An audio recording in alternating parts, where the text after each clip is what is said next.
வாகை சூடும் வரலாறு திரும்புகிறது.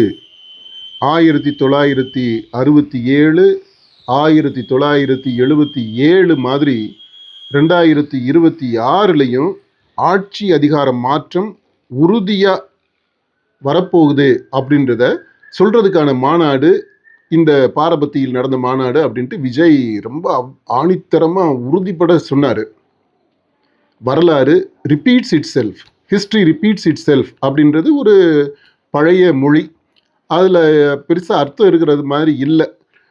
ஏறத்தாழ அந்த அர்த்தம் மற்ற ஒரு தொடரை தான் உள்வாங்கி இந்த மாதிரி வரலாறு, வாகை சூடும் வரலாறு திரும்புது அப்படின்றாங்க. வரலாறு திரும்பாது, புதிய வரலாறை படைக்கலாம். History can never repeat itself. அது திரும்பி வர்றதுக்கான சாத்தியங்களே இல்லை. அது யதார்த்தத்திற்கு முரணானது. சும்மா பேச்சு வழக்கில் சொல்கிறது தான் அந்த ஹிஸ்ட்ரி ரிப்பீட்ஸ் அப்படின்றது.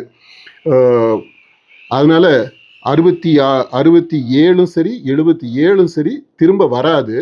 ஆனால் தாவேகா 2026ல் புதிய வரலாறை படைக்க முடியும்.